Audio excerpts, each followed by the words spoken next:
Let's talk to Alex Wilson, though, Reform UK's London Assembly member, a man who does an awful lot of good work down there trying to fight the good fight against Sadiq Khan, who it turns out, according to a tweet from Alex this week, has chosen to spend £1.4 billion on net zero and just £1.1 billion on policing. I have to say, Alex, I mean, hard to believe that he's spending over £1 billion on policing when policing in London is so appalling. Morning, Mike. Yeah, it's incredible. He's been trumpeting the fact that he's managed to increase his policing budget this year, and he's claiming it's the biggest that the mayor has ever spent on policing. Obviously, we're yet to see the results of that on the streets. We know there are stabbings happening pretty much every other day, burglaries effectively decriminalised, shoplifting off the scale.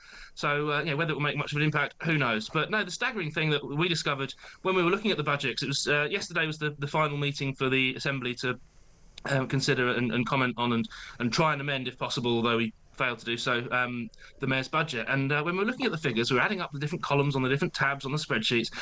We were really sort of quite surprised and, well, maybe not surprised, but certainly shocked and disappointed to see that when you take things in the round, this year's mayoral budget is spending more on climate and net zero related measures than it is on policing. Now, the mayor has said in his press releases that nothing is more important to him than keeping Londoners safe. Now, we obviously disagree over whether he's successfully achieving that or not. But if you're saying something is your number one priority, you would expect that to be the thing you're spending most money on, wouldn't you? I mean, certainly that's how I would.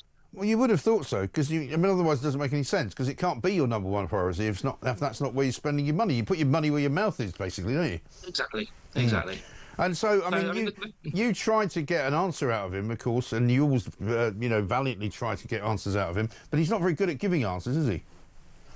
No, and he's not good at giving answers to me, and he's not good at giving answers to some of the Conservatives who wind him up as well.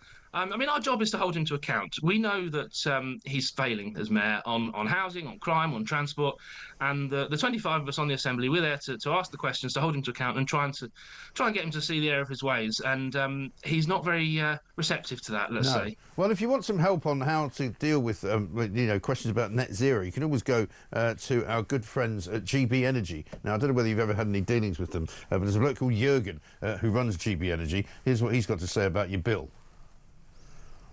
It will help bring energy prices down. When? Well, it's a matter for government and policy to decide. But as the boss of this and as someone who is driving forward the ambition of the government, you surely have an idea in your head of when that central pledge to the people of reducing their bills by £300 will come into action. It is not in the remit of Great British Energy to work out exactly how that energy costing gets through to the consumer.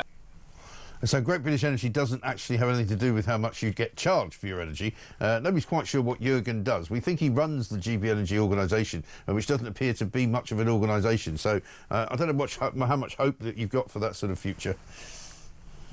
No, it's shocking. And since the government came to power on a manifesto pledge of cutting energy bills by £300, and since then we've had 3 rises in the energy price cap. It's off the scale, and we all know, I know, and an increasing proportion of the British public are discovering and waking up to the fact that it's net zero that's driving this. Yeah. It's the ever relentless move to renewables, which are unreliable. It means you have to have backup capacity as well. We have huge amounts of energy resource, the treasure under our feet. We should be using that. But this government is ideologically wedded to offshoring jobs and the carbon emissions elsewhere. It's not going to make a scrap of difference to global emissions, whatever we do here. What it will make a difference to is our economy, our steel industry on the floor, chemicals industry on the floor, automotive industry on the floor. You see Luton closing their plant in Vauxhall, directly because of electric vehicle mandates and net zero. It's an absolute disgrace. It's the biggest act of economic self-harm this country has ever engaged in, and Reform UK is the only party that will stop it. Yeah, exactly right. And I mean, Reform really is the only party that talks about stopping it as well, because we've got this morning a story from the Climate Change Committee, who basically said that, they want to spend another £5 billion of our money. They want us to stop flying. They want us to stop eating meat. They want us to stop driving cars. They want us to get heat pumps installed in our houses and just basically put a load of tax up. But at the same time, this government is so schizophrenic that we're hearing about a 3rd runway at Heathrow that Rachel Reeves is pushing forward with, and a 2nd runway at Gatwick. I mean, which one is it that they're doing? Increasing aviation capacity, I support them on that if it actually comes to well, fruition. no, I do as well. But I mean, they can't have a net zero policy over here, and then on the other hand, over there, they've got, you know, let's expand the airports. Well, they're sort of pushing the can down the road and hoping that nothing will actually happen on their watch. But no, as far as the Climate Change Committee's demands are concerned, they want us to stop driving, they want to stop flying. Everyone's got to have a heat pump. Well, this evening for my dinner, I'll make sure I'll have a nice, fat, juicy steak, and I will enjoy every last mouthful of it. Yeah, and turn up the radiators as well while you're at it, because it'll probably be quite cold. But thank you very much indeed. Alex Wilson there, Reform UK's London Assembly member.